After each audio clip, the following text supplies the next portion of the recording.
வணக்கம் நேயர்களே. A day without a deal is a day wasted அப்படின்வாங்க. ஸோ அந்த மாதிரி ஒரு நல்ல விஷயத்தை, நல்ல மெசேஜை உங்ககிட்ட பகிர்ந்துக்கிறதுக்காக தான் இந்த அற்புதமான நிகழ்ச்சி.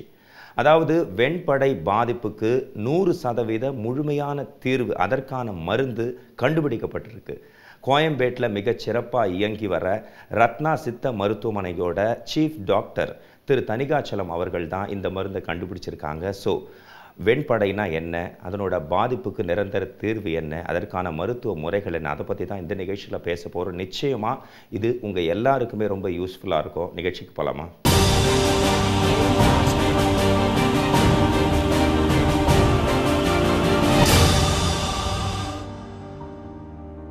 வணக்கம் சார். வணக்கங்க. வெள்ளை என்பது அழகல்ல, அது ஜஸ்ட் நிறம் அப்படின்வாங்க எல்லாருமே.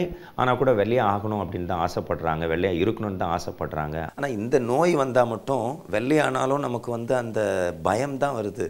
ஸோ இதை எப்படி பார்க்குறீங்க டாக்டர்? அதான் நான் முன்னாடி சொன்னேன், செடி என்பதை பொறுத்த வரைக்கும் பார்த்திங்கன்னா குரோட்டன்ஸு செடியை பொறுத்த வரைக்கும் வீட்டுக்குள்ளே வைத்திருக்கக்கூடிய மனிதன். நாய்க்குட்டி அப்படின்னு பார்த்தீங்கன்னா டால்மிஷன் நாய் புள்ளி புள்ளியாக அங்கே இருந்தால் அது அழகாக இருக்கிறதுன்னு வீட்டில் பெட்ரூம் வரைக்கும் அந்த நாயை வச்சுட்டு பராமரிக்கின்ற மனிதன். மாடு என்று சொன்னாலும் கூட அங்கங்கே புள்ளிகள் இருக்கக்கூடிய பசு மாடு இருந்ததுன்னா அது நல்லா இருக்கிறது அப்படின்னு சொல்லிட்டு தோட்டத்தில் கட்டி வைக்கின்ற மனிதன். மனிதர்களுக்கு மட்டும் அங்கங்கே வெண்புள்ளிகள் ஏற்பட்டு இருந்தால் இந்த மனிதனை சமூகம் புறக்கணிக்கின்ற, வீடுகளிலிருந்து, உறவுகளிலிருந்து, குடும்பத்திலிருந்து, குடும்ப உறவுகளிலிருந்து புறந்தள்ளக்கூடிய ஒரு சமூகம், ஒரு வித்தியாசமான சமூகம்.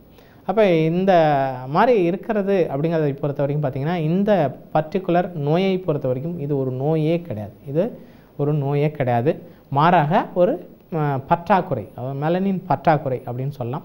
இந்த பற்றாக்குறை ஏற்படுவதற்கு என்ன காரணமாக உடம்புக்குள்ளால் இருக்கிறதோ அந்த காரணத்தை இந்த மருந்துகளை முழுமையாக குணமாக்குது. அப்படிங்கிறதுனால இதை ஒரு நோய் லிஸ்ட்லேயே நம்ம சேர்க்க வேண்டிய அவசியம் இல்லை. எத்தனை பேர் உலகத்தில் இந்த நோயினால் பாதிக்கப்பட்டிருந்தாலும் அத்தனை நோயாளர்களையும் நம்ம குணமாக்கிட முடியும். அதற்கான கண்டுபிடிப்பு, அதற்கான மருந்து, அதற்கான சிகிச்சை நம்ம கொடுத்துட்ருக்குறோம். அப்படிங்கிறதுனால இந்த நோயினால் பாதிக்கப்பட்டவர்கள் பயப்பட வேண்டிய அவசியமே இல்லை. இதுவரைக்கும் அவமானங்கள், அசிங்கங்கள் ஏதாவது பட்டு இருந்தால் அதெல்லாம் கடந்த காலம், அதெல்லாம் இறந்த காலம். இனி வருகின்ற காலம், இனி வருகின்ற பருவம், இனி வருகின்ற ஆண்டு கண்டிப்பாக இந்த நோயிலிருந்து மீண்ட ஆண்டாக, இந்த நோய் முற்றிலும் ஒழிக்கப்பட்ட ஆண்டாக, இந்த நோய் முற்றிலும் உலகத்திலிருந்தே ஒழிக்கப்பட்டு விட்டது என்பதை கூட பலரும் சேர்ந்து முயற்சி எடுத்தால், உலக நாடுகள் முயற்சி எடுத்தால் கண்டிப்பாக இந்த எத்தனையோ நோயை ஒழித்த இந்த உலகம் இந்த வெண்படை நோயும் கண்டிப்பாக ஒழிக்க முடியும். டாக்டர், இந்த வெண்படைக்கான சிம்டம்ஸ்லாம் என்ன? அதாவது ரவுண்டாக வருமா, இல்லை வேறு மாதிரி ஷேப்பில் பேட்சாக வருமா டாக்டர்? இதை பற்றி உங்களோட பதில் விரிவாக தேவை டாக்டர். இப்போ இந்த வெண்படை என்பதை பொறுத்தவரை பொதுவாக சிலருக்கு சத்து குறைவினால கூட அங்கங்கே ஒரு சின்ன சின்ன புள்ளிகள் இருக்கலாம். அதாவது நம்ம பேனாவல் குத்தனம்னா எந்த அளவுக்கு இருக்குமோ அந்த அளவுக்கு இருக்கக்கூடிய வெண்புள்ளிகள் சிலருக்கு இருக்கும். அந்த மாதிரி வெண்புள்ளி வந்துட்ட உடனே ஐயோ நமக்கு வெண்படை வந்துடுச்சு அப்படின்னு நம்ம உடனடியாக நம்ம அலற வேண்டிய அவசியம் இல்லை. மாறாக அந்த வெண்புள்ளிகள் வருகிறது. இப்போ இந்த வெண்படையினால் பாதிக்கப்பட்டவர்களுக்கு எப்படி வெண்புள்ளி வரும் அப்படின்னு பார்த்தீங்கன்னா, உடம்பினுடைய விளிம்பு நிலை, விளிம்பாக இருக்கக்கூடிய அது கை விரல்களாக இருக்கலாம், கால் விரல்களாக இருக்கலாம், பாதங்களாக இருக்கலாம், அல்லது கண்ணை சுற்றி இருக்கக்கூடிய விளிம்பு, கண் புருவம், உதடினுடைய உள்புறமானது, அப்புறம் தலைப்பகுதி, தொப்புள் பகுதி, மலம் சிறுநீர் கழிக்கின்ற அந்த பகுதி, இந்த மாதிரியான இடங்களில் முதல்ல ஒரு சின்ன புள்ளியாக ஆரம்பித்து அந்த புள்ளி அங்கங்கே உருவாகுது, இல்லைன்னா அந்த புள்ளி டெவலப் ஆகுது அப்படின்னா அது கண்டிப்பாக நம்ம வெண்புள்ளி அப்படிங்கிறத உடனடியாக தெரிந்து கொண்டு, நிறைய பேர் அதை வெளிப்படுத்துவதற்கே அச்சப்படுவாங்க. அதற்கிடையில் ஏதாவது மேக்கப் போடுறது, இல்லைன்னா அதில் கலரிங் பண்ணுறது, இல்லைன்னா தலையில் வந்துச்சுன்னா கருப்பு மைய அடித்து அதை மறைக்கிறது, இப்படிலாம் செய்கின்ற போது இந்த நோய் மிக விரைவாகவே உடம்பு ஃபுல்லாக பரவிடக்கூடிய ஒரு நிலை இருக்கும். இந்த பரவுதல் அப்படிங்கிறத பொறுத்த வரைக்கும் ஒரு நோயாளருக்கும் இன்னொரு நோயாளருக்கும் டிஃப்ரெண்ட் இருக்கும். சிலருக்கு மேக்ஸிமம் டைம் என்ன சார்? சிலருக்கு 1 மாதத்துல கூட 1 மாதத்துலேருந்து 6 மாதத்துக்குள்ளே சீக்கிரம் உடம்பு முழுக்க பரவிடக்கூடிய நோயாளர்களும் இருக்காங்க. சிலருக்கு 3 வருஷம், 4 வருஷம், 5 வருஷம் கூட கழித்து அதற்கு பின்னாடி கொஞ்சம் கொஞ்சமாக இந்த வெண்புள்ளிகள் தோன்றக்கூடிய ஒரு நிலை கூட. எப்படி இருக்கு மருந்து சாப்பிட்ட பிறகு?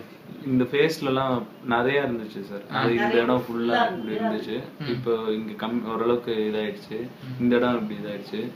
அப்புறம் இந்த இடம்லாம் பெருசா இருந்துச்சு. இப்போ அந்த பிளாக் டாட்ஸும் வந்திருக்கு, இந்த இடம் சைஸும் கம்மியா இருக்கு. இந்த இடம் பெருசா இருந்துச்சு, அதே மாதிரி பிளாக் டாட்ஸும் வந்திருக்கு. அப்புறம் இந்த இடம் டல்லா இருக்கு. அப்புறம் இந்த இடம்லாம் ஓரளவுக்கு பரவாயில்ல. அப்புறம் இங்கெல்லாம் இருந்துச்சு, சின்னதா இருந்துச்சு, போயிடுச்சு. அப்புறம் வந்து இங்கே ஐப்ரோஸில் இருந்தது, இங்கே போயிடுச்சு, இங்கே பாதி போயிடுச்சுங்க சார். அதே மாதிரி இங்கே வந்து பாதி போயிடுச்சு. அப்புறம் இந்த இடம் லைட்டாக இருக்குது, இப்போ ஃபுல்லாக பாதி ஓரளவுக்கு போயிடுச்சு.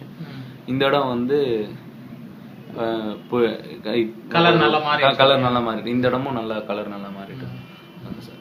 இப்போ காதெல்லாம் இருந்தது முன்னாடி, காதுலலாம் இந்த பேக் காதுலலாம் ஃபுல்லா இருந்துச்சு. இப்போ இந்த ஒரு பாதி, அப்புறம் இந்த இடமும் ஃபுல்லா இருந்துச்சு. இந்த இடம் ஃபுல்லா, இந்த இடம் போயிடுச்சு, இந்த இடமும் போயிடுச்சு. இப்போ இங்க லைட்டா இருக்கு. இப்போ நல்ல பெருசா இருந்துச்சு, ஓரளவுக்கு பரவாயில்ல. அதே மாதிரி இந்த காது, இந்த இடம் கால் எல்லாம் இருந்தது பரவாயில்லையா? கால் அந்த அளவுக்கு தெரியல சார், இம்ப்ரூவ்மெண்ட் அந்த அளவுக்கு தெரியல சார். இந்த இடம் ஒரே ஒரு டாட் தான் இருந்துச்சு, இப்போ ஓரளவுக்கு. கையில எல்லாம் பரவாயில்லையா? கையில அவ்வளோ ஃபிங்கர்ஸ்ல கொஞ்சம் இந்த இடம் வந்து இவ்வளோ அப்படியே லேட்டா, இந்த இடம் ஓரளவுக்கு பரவாயில்ல சார். அவ்வளோதான். லாஸ்ட் 2 monthஸாக வந்துட்டு விட்டிலிகோக்காக நான் ட்ரீட்மெண்ட் எடுத்துகிட்டு இருக்கேன். ஸோ இம்ப்ரூவ்மெண்ட் இருக்குது. நான் இப்போ அடுத்து ஒரு மெடிசின்ஸ் வாங்குறதுக்காக வந்திருக்கேன் இப்போ நெக்ஸ்ட் டைம். இந்த 2 மாதம் மெடிசனில் என்னென்ன மாற்றம் இருக்குது? ஃபஸ்ட்டு இச்சிங் நிறையா இருந்துச்சு. அதை சுற்றி வந்துட்டு ஒரு மாதிரி தீப்புண்கா அறி வர்ற மாதிரி வந்துச்சு. அதுக்கப்புறம் நிறைய தோல் உறிஞ்சிட்டே வந்துச்சு. ஸோ மேல் தோல்லாம் உறிஞ்சி வந்துகிட்டே இருந்த மாதிரி. அதுக்கப்புறம் அந்த கலர் வந்துட்டு கொஞ்சம் ரெட் கலரில் மாறின மாதிரி ஒரு ஃபீலிங். இப்போ கலர் பிக்மெண்டேஷன் வந்துருக்கு. பிக்மெண்டேஷன் பட் கால்லெல்லாம் இருக்கிறதுல வந்துட்டு கொஞ்சம் கலர் மாறுற மாதிரி இருக்கும். பிக்மெண்டேஷன் புள்ளியாக வரல, ஆனால் அந்த ரோஸ் கலர் மாதிரி வந்துருக்குது. மாறி இருக்கு. பரவாயில்ல இல்லையா? பேர் சொல்லுங்க. என் பேர் ஆர் புருஷோத்தமன். யாருக்காக வந்திருக்கீங்க? என் பொண்ணுக்காக வந்திருக்கேன் சார். அவங்க பேர் விந்தியா. விந்தியா. என்ன கம்ப்ளைண்ட் சார்? இப்போ முகத்தில் வந்து வெளுப்பு தழும்புங்கிறதுலாம் இருந்தது சார். எங்கெங்கெல்லாம் இருந்தது? இங்கே இருந்தது. இந்த கருப்பா இருக்கிறதெல்லாம் வெள்ளையா இருந்தது சார். பியூர் ஒயிட்டாக இருந்தது. கண்ணு புருவம் இமை எல்லாம். ஆமாம் சார், ஆமாம் சார். இப்போ ஒரு 2-3 மாதம் மருந்து சாப்பிட்டதுக்கப்புறம் கிளியர் ஆயிடுச்சுங்க இதெல்லாம். இப்போ முகத்தில் வெள்ளையா இருந்தெல்லாம் இப்போ போயிடுச்சு.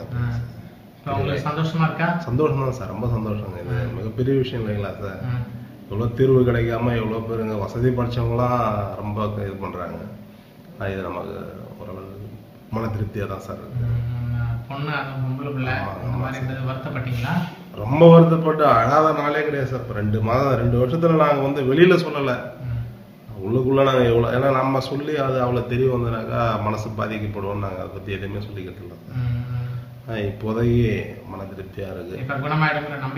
முழு நம்பிக்கை இருக்கு சார். முழு நம்பிக்கை இருக்கு, திருப்தியாகவும் இருக்குங்க. எப்படி இருக்கீங்க? பரவாயில்ல, எல்லாம் சரியாயிடுச்சு. உங்க ஃப்ரெண்ட்ஸ் எல்லாம் எப்படி சொல்றாங்க முன்னாடி பார்த்தவங்க இப்போ பார்த்துட்டு? இப்படி மாறுது, என்ன பண்ண அப்படின்னு கேட்டாங்க. நான் கிளினிக் போயிட்டு ட்ரீட்மெண்ட் எடுத்துட்டு இருக்கேன்னு சொன்னேன். அதுக்கு சொன்னாங்க, இனிமே நீ இந்த மாதிரி கிளினிக் போறதா இருந்தா என் ஃப்ரெண்டுக்கெல்லாம் இந்த மாதிரி இருக்கு, என்கிட்டயும் சொல்லு அப்படின்னு சொன்னா. டீச்சர்ஸ்லாம் என்ன சொன்னாங்க? மிஸ் வந்து சொன்னாங்க, கண்டினியூஸா ஆயில்மெண்ட் யூஸ் பண்ணு, அப்பதான் இன்னும் சீக்கிரமா இது குணமாகும். நல்லா ஹாஸ்பிட்டல் போறீங்களான்னு கேட்டாங்க. நானும் நல்ல ஹாஸ்பிட்டல் தான் போறோம். ஹாஸ்பிட்டல் பேர் என்னன்னு கேட்டாங்க. ரத்னா சித்தா ஹாஸ்பிட்டல்னு சொன்னேன். எங்க இருக்குன்னு கேட்டாங்க. பார்க் பின்னாடி இருக்குன்னு சொன்னேன். மிஸ்ஸும் சரின்னாங்க. பரவாயில்ல, நல்லா குணமாயிட்டு இருக்கீங்கன்னாங்களா? இப்போ உங்களுக்கு சந்தோஷமா இருக்கா? பரவாயில்லையா? வீட்டில் உங்க வீட்டுக்காரமெல்லாம் என்ன எப்படி இருக்கிறாங்க? ரொம்ப சந்தோஷப்படுறாங்க சார். இன்னைக்கு அவங்க இப்போ இடையில வர முடியல, இன்னைக்கு இல்லைன்னா வந்துட்டு இருப்பாங்க. ரொம்ப சந்தோஷம் தான் சார், மன நிறைவா இருக்கு. குழந்தை நமக்கு வாழ்க்கையே குழந்தை தானே சார்.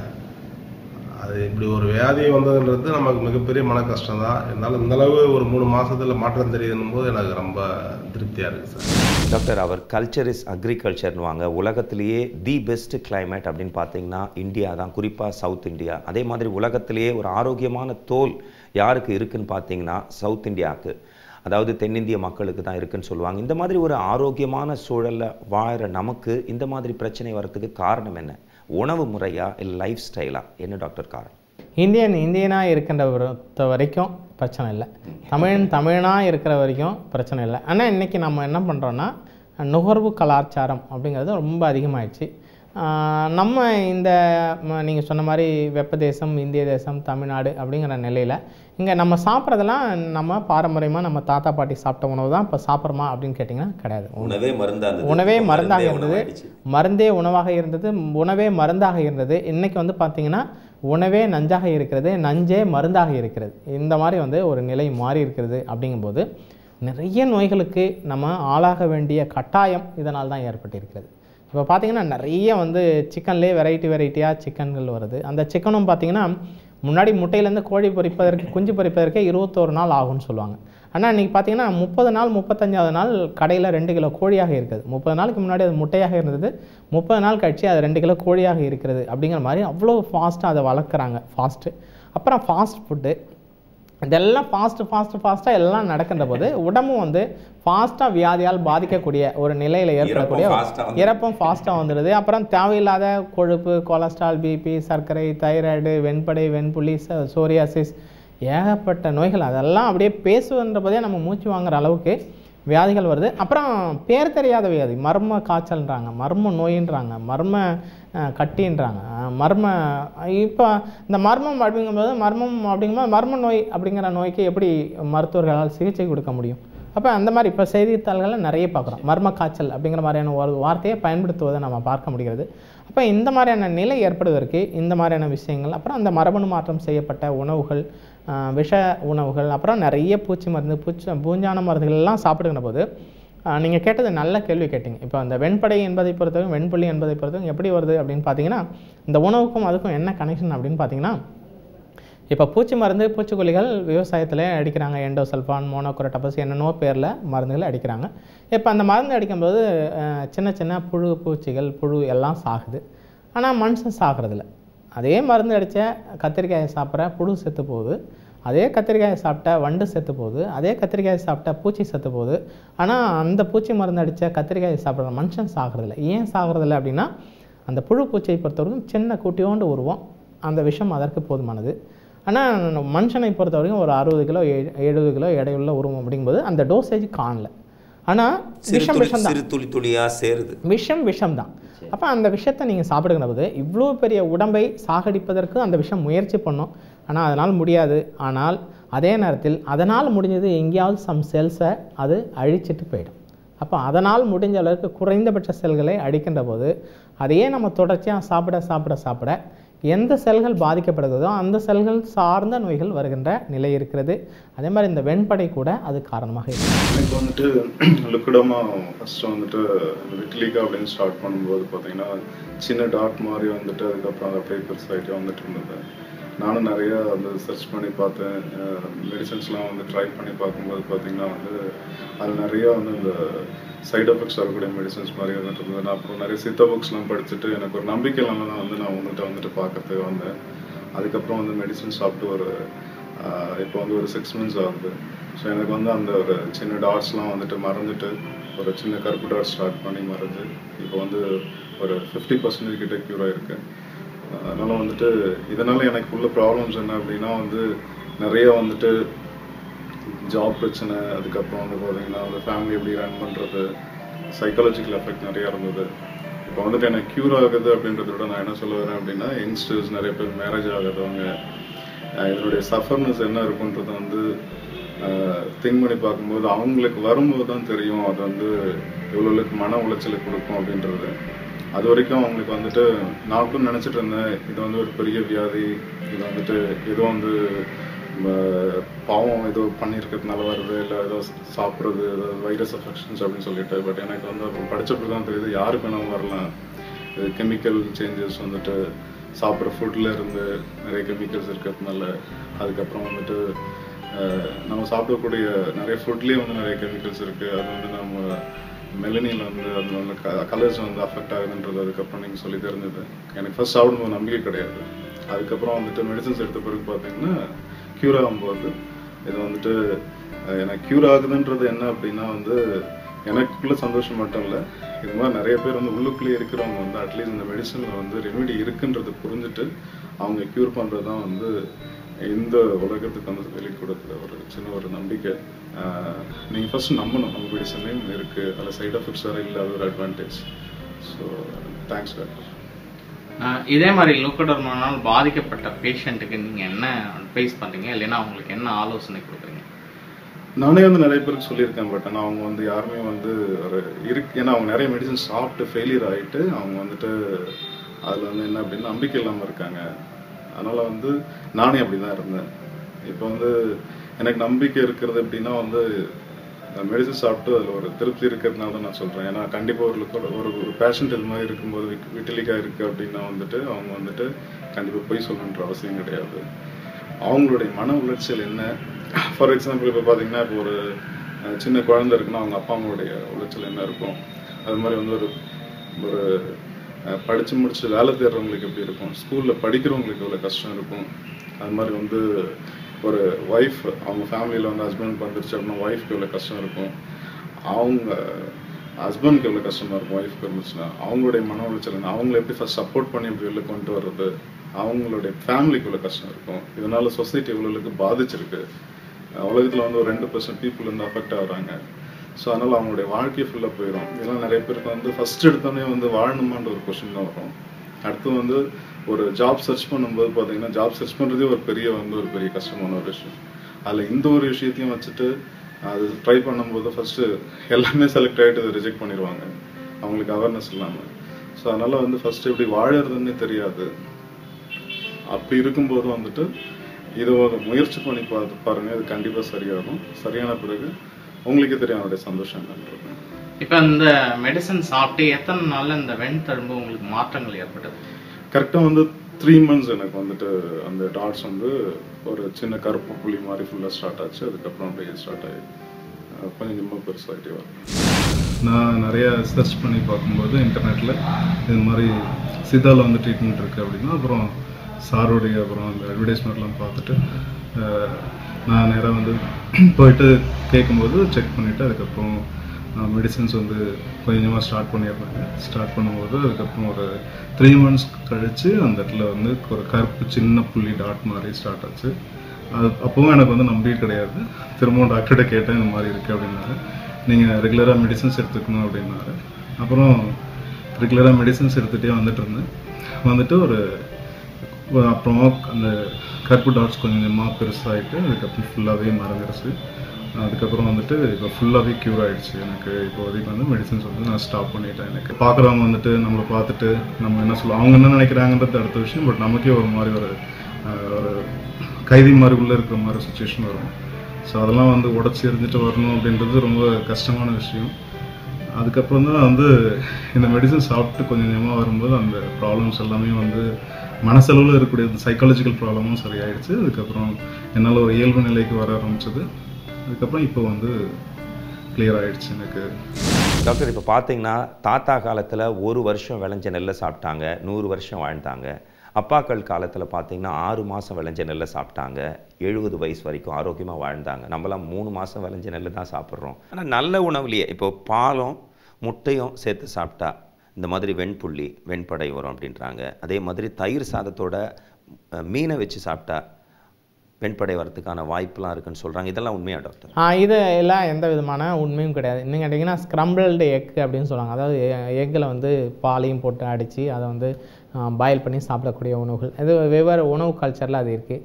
அதே மாதிரி தயிர் சாதத்தில் மீனை வைத்து சாப்பிடக்கூடிய பழக்கம் பங்களாதேஷில் வங்காளத்தில் இந்த பழக்கங்கள்லாம் இருக்குது. அவங்களை பொறுத்த வரைக்கும் எந்த உணவுகளாக இருந்தாலும் அதனோட மீனையும் சேர்த்து சாப்பிடுகின்ற உணவுகளாக சாப்பிடக்கூடிய ஒரு விஷயம் இருக்குது. அதனால் இப்போ நீங்கள் சொல்கிற மாதிரியான இது நம்பிக்கைகள், பட் என்றாலும் இந்த நம்பிக்கைகளுக்கு எந்த விதமான அடிப்படை ஆதாரங்கள் கிடையாது. இந்த வெண்படைக்கான ட்ரீட்மெண்ட் எடுத்துக்கும் போது ஏதாவது ஃபுட்டு சாப்பிட்டா அலர்ஜி ஆகுமா, அதாவது பக்க விளைவுகள் ஏதாவது ஏற்படுமா டாக்டர்? இப்போ இந்த மருந்துகளை பொறுத்த வரைக்கும் இதுக்கு முன்னாடி சித்த வைத்தியர்கள் பயன்படுத்தின மருந்து இப்போ நான் பயன்படுத்தலை. இது வந்து காயகல்ப தெரப்பி அப்படின்னு சொல்லிட்டேன். ரெண்டாவது விஷயம் பொறுத்த வரைக்கும் பார்த்திங்கன்னா இந்த உணவுகள் என்பதை பொறுத்த வரைக்கும் பெரிய அளவில் கட்டுப்பாடு, நீங்கள் கத்திரிக்காய் சாப்பிடாதீங்க, அப்புறம் இது சாப்பிடாதீங்க, அது சாப்பிடாதீங்கன்னு ஒரு பெரிய லிஸ்ட்டு சித்தா டாக்டர் போட்டிங்கனாலே ஒரு பெரிய மளிகை கடை லிஸ்ட்டை கொடுக்குற மாதிரி கொடுப்பாங்க, அவ்வளோ உணவுகளை தவிர்த்துருங்க அப்படின்னு. ஆனால் அப்படி எதுவுமே நான் சொல்லலை. நான் சொல்கிறது வெரி சிம்பிள்.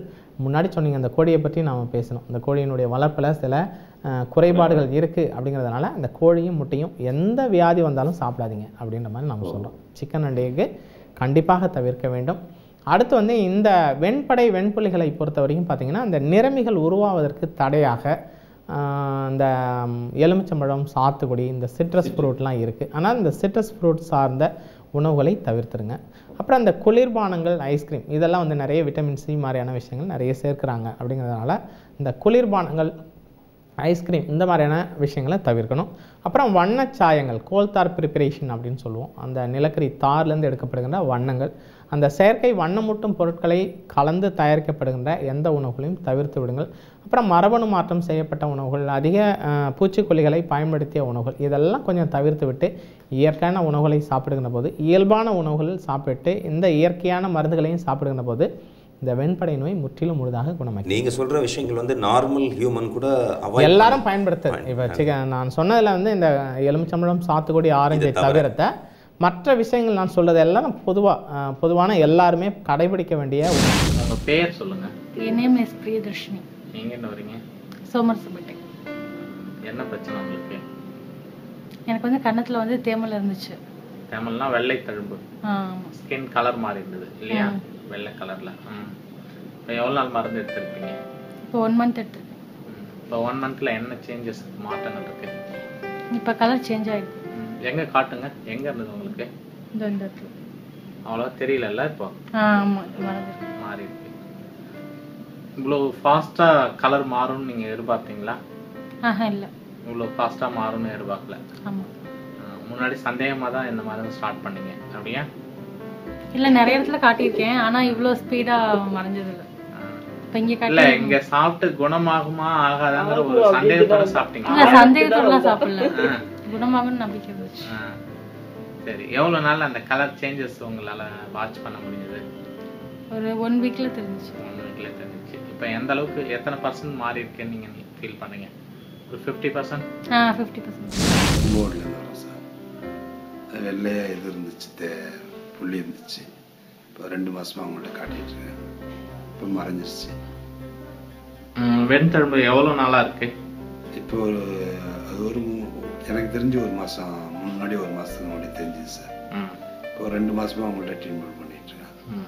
இப்போ ஓரளவுக்கு பரவாயில்ல, நல்லா மறைஞ்சிருச்சு. இப்போ எவ்வளோ நாளில் அது மறைய ஆரம்பிச்சது? மறைய ஆரம்பிச்சது ஒரு 1 மாதத்துக்கு மேலே மறைய ஆரம்பிச்சிருச்சு. எந்த இடத்துல இருக்கு காட்டுங்க? இருந்தது கண் புருவத்தில். இப்போ ஏறக்குறைய ஃபுல்லாக போயிடுச்சு இல்லையா? ஓரளவு போயிடுச்சு சார். அதாவது டாக்டர், மற்ற நோய்கள்லாம் நம்ம உள்ளுக்குள்ளேயே தான் இருக்கும், மற்றவங்களுக்கு தெரியறதுக்கு வாய்ப்பு இல்லை, நம்ம சொன்னால் தான் தெரியும். ஆனால் இந்த வெண்புள்ளி, வெண்படை பாதிப்பு மட்டும் எல்லாருமே பார்ப்பாங்க, அண்ட் அருவருப்பாக பார்க்குறவங்க கூட இருக்குது. அந்த மாதிரி தான் சமுதாயம் இருக்குது. இதனால் மைண்ட் அளவில் மென்டலி டிப்ரெஸ்ட் ஆகிட்டு சூசைட் அட்டம் பண்ணவங்கலாம் கூட நான் பார்த்துருக்கேன் டாக்டர். ஸோ இந்த மாதிரி பாதிப்பு இருக்கவங்க, அவங்களுக்கு நீங்கள் பண்ணக்கூடிய அட்வைஸ் என்ன?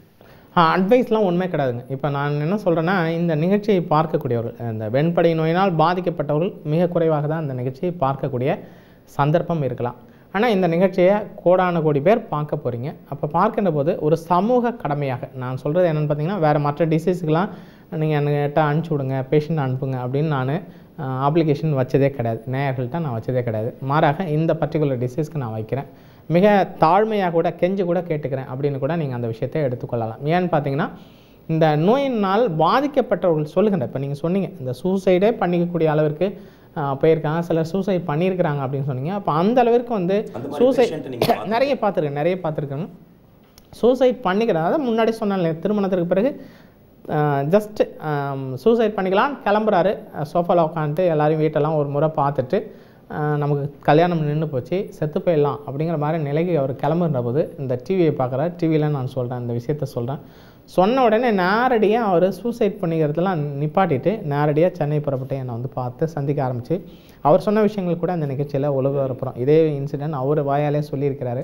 அவர் ரொம்ப கஷ்டமாக மனநிலையில் இருக்கும்போது அந்த டிவியில் உங்கள் இது பேட்டி வரதும் தான் சரி கண்டிப்பாக. அது நின்ன உடனே சோகம் ஆயிட்டீங்களா? வருத்தம் ஆயிடுச்சு? வெளியில எல்லாம் சொல்லியாச்சுங்க சார், எல்லா இடத்துலையுமே. ஃப்ரெண்டுகளுக்கு, சொந்தக்காரங்க எல்லாருக்குமே தெரியும், பத்திரிக்கை அடிச்சாச்சு. கொஞ்சம் மனசு சங்கடமா இருந்துச்சு. ஐயோ, எல்லாருக்கும் தெரிஞ்சு பத்திரிக்கை அடிச்சு பத்திரிக்கைலாம் கொடுத்து எல்லாத்தையும் பேசி வந்து அடுத்து என்ன இவ்வளவு நாள் ஆச்சு பத்திரிக்கை கேட்டுக்கிட்டே இருக்கு. அப்படி ஒரு ஆளே சொல்றதுக்கே சங்கடமா தான் இருந்துச்சு. கல்யாணம் நின்றுச்சுங்கிறது சொல்றதுக்கு. இன்னைக்கு நான் மெட்ராஸ் வரதுனால தான் செல்ல ஆன் பண்ணிட்டு இங்க வந்தேன். அதுல இருந்து 9 நாள் வீட்லயே இருந்தீங்களா? வெளியே போக சங்கடமா இருந்துச்சு. வெளியிலே போகல, வீட்டுக்குள்ளே முடங்கி இருந்தீங்க. அப்பதான் இந்த நிகழ்ச்சி நம்முடைய நிகழ்ச்சியை டிவி பார்த்துட்டு இருக்கும்போது அப்படியே தற்செயலா வந்துச்சு. சரி நம்ம மனநிலைக்கும் அதுக்கும் சரியா இருந்துச்சு, நீங்க கண்டிப்பா குணப்படுத்திடலாம் அப்படின்னு சொல்லிட்டு இருந்தீங்க. சரி அப்பனா நம்ம மனநிலைக்கு ஏத்தாப்புல நடக்குதுன்றக்காண்டி தான் வந்துட்டேன். நான் ஆக்சுவலா சித்த மருத்துவத்துல சாப்பிட்டுட்டு தான் சார் மாத்திரம். அது ரொம்ப நாளா சாப்பிட்டு இருக்கேன், ஒன்றும் டிஃப்ரெண்ட் ஒன்றும் தெரியல. அவங்க சாப்பிடுங்க, குணமானாலும் ஆகும், 1 மாசத்துல ஆகும், 1 வருஷத்துல ஆகும், ஆகாம கூட போகும், பெருசானாலும் ஆகும். பயம் எல்லா இடத்துக்கும் நான் போன இடத்துல பயமுறுத்திட்டு தான் சார். கடைசி நேரத்துல உங்களுடைய கல்யாணம் நின்றுது. இன்னைக்கு ஆக்சுவலி உங்களுக்கு கல்யாணம் நடக்க வேண்டியது. ஆமாம் சார், 12. சரி விடுங்க, அதை விட உங்களுக்கு நல்ல பொண்ணு கிடைக்கும். இந்த நோயை நம்ம குணமாக்கிடுவோம். சரிங்க சார், கண்டிப்பா. எங்க இருக்கு உங்களுக்கு? இந்த விரல்ல 4 விரல் இருக்கு சார், உதட்டுல இருக்கு சார், இந்த காலில் இருக்குதான் சார் வந்து லைட்டா. அப்படிங்கிறது எங்க இருக்கு காட்டுங்க. இங்கெல்லாம் இருக்கு, லைட்டா அடிச்சுட்டே இருக்கு. இதே மாதிரி முதுகு கையில காட்டுங்க, விரல்ல. சரி,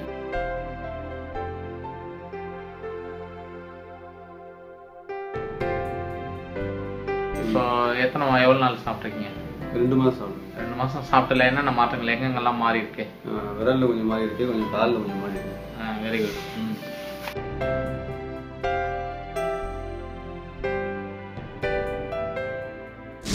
அதனால் வந்து தயவுசெய்து இந்த நிகழ்ச்சியை பார்க்கக்கூடியவர்கள் எத்தனையோ பேருடைய மனசில் மிக ஆழமான ஒரு காயத்தோடு வடுவோடு இருக்கக்கூடிய நோயாக இது மேலே மட்டும் இந்த வெண்படை நோயாளர்களுடைய தோலில் மட்டும் இந்த வடு இல்லை, மாறாக உள்ளுக்குள்ளால் மனசுலையும் ஆழமான ரணத்தோடு வாழ்ந்து கொண்டிருக்கிறார்கள்.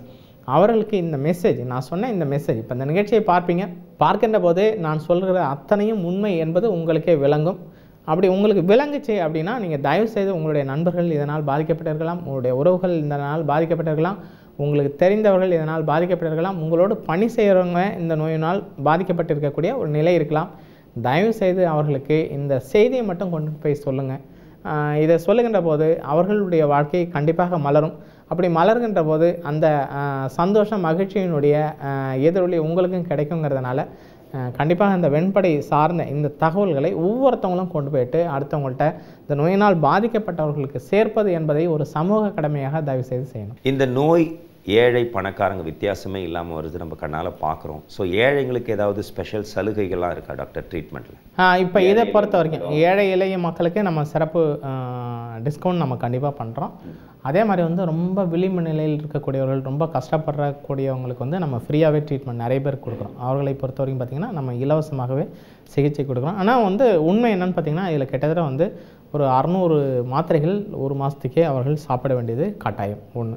2வது, இதை பொறுத்த வரைக்கும் காயக்கல்ப தெரப்பி அப்படிங்கிற முறையில் இது வந்து எக்ஸ்ட்ராக்ட் ஃபார்மில், அதாவது வந்து 100 கிலோ பச்சிலை மருந்துகளை 1 கிலோவாக சாரத்தை மட்டும் இறக்கி அந்த எக்ஸ்ட்ராக்ட் ஃபார்மில் இந்த மருந்துகளை நம்ம தயாரிக்கிறதுனால கண்டிப்பாக நீங்கள் சொல்கிற மாதிரி இது வந்து காஸ்ட்லியாக தான் இருக்கும். இப்போ இந்த கேப்சூலை ஓப்பன் பண்ணி பார்த்தீங்கன்னா கூட நீங்கள் மற்ற சித்தா மருந்து மூலிகை மருந்துகளை பார்க்கிற போது இலை பொடி காயிலேருந்து தான் நம்ம தயாரிக்கிறோன்னா கூட அதை பார்க்குற மாதிரி இது பொடி பொடியாக இருக்குது. ஒரு 5 நிமிஷம் எடுத்து வச்சுருந்தீங்கனாலே ஜெல் மாதிரி எல்லாமே மாறுறத பார்க்க முடியும். ஏன்னா இது முழுக்க மூலிகை சாரங்கள், அதனால் கான்சன்ட்ரேட் இது. அதனால் இதை சாப்பிடுகின்ற போது இந்த நோய் வந்து முற்றிலும் குணமாக்க முடியும். ஆனால் கொஞ்சம் காஸ்ட்லியாக தான் இருக்கும். இந்த நோய் வந்து சின்ன குழந்தைங்களுக்கு அதிகமாக பாதிக்குமா, இல்லை வயசானவங்களுக்கு பாதிக்குமா, இல்லை குழந்தை பெற்றவங்களுக்கு பாதிக்குமா, ஆண்களுக்கு பெண்களுக்கு இந்த மாதிரி ஏதாவது அதிகமாக பாதிக்கக்கூடிய குரூப்னு ஏதாவது இருக்குங்களா டாக்டர்? இப்போ இந்த வெண்படை நோயை பொறுத்த வரைக்கும் குழந்தைகள் நிறைய பாதிக்கப்படுறாங்க. 1. 2வது வந்து பார்த்திங்கன்னா ரொம்ப வயது ஒரு 50-55 வயசுக்கு மேற்பட்டவர்களும் நிறைய பாதிக்கப்படுறாங்க. இப்போ அவங்கள பொறுத்த வரைக்கும் நிறைய காரணங்கள் இருக்குது. என்னென்னு பார்த்திங்கன்னா வயது முதிர்ச்சி அடைகிறதுனால இந்த ப்ராசஸிங் அந்த செல்கள் உற்பத்தி ஆகுது, அதில் பிரச்சனை இருந்து அதனால் வெண்படை ஏற்படலாம். இந்த குழந்தைகளை பொறுத்த வரைக்கும் பார்த்திங்கன்னா சில வகை நோய்களால், சில வகையான கல்லீரல் பாதிப்புனால், சிறுநீரகம் சரியாக வேலை செய்யாத ஒரு நிலையில், இல்லை உடலினுடைய கழிவுகள் சரிவர வெளியேற்ற முடியாத நிலையில், இல்லை சின்ன வயசுலேயே நிறைய மருந்து மாத்திரைகள் சாப்பிட்றது, இல்லைன்னா வர புட்டி உணவுகளை நிறைய கொடுக்கின்ற குழந்தைகளுக்கு கூட இந்த மாதிரியான வெண்படை நோய் வருவதற்கான சாத்தியக்கூறுகள் இருக்குது. Thanks a lot doctor. ஆள் பாதி ஆடை பாதின்னு வாங்க, ஆனால் ஆள் பாதி தோல் பாதின்னு சொல்லலாம். இன்றைய காலகட்டத்தில் அந்த அளவுக்கு மனிதனோட தன்னம்பிக்கையே குலைக்கிற இந்த வெண்படை பாதிப்புக்கு ஒரு அற்புதமான மருந்தை உலகத்திலேயே முதன்முறையாக டாக்டர் கண்டுபிடிச்சிருக்காரு. டாக்டர்ஸ் ஆர் த காட்ஸ் மெசஞ்சர்னு சொல்லுவாங்க. நிச்சயமாக ஒரு நல்ல விஷயத்தை இந்த நேரத்தில் உங்ககிட்ட பகிர்ந்துக்கிட்ட சந்தோஷத்தோடு விடைபெறுகிறோம். நன்றி, வணக்கம்.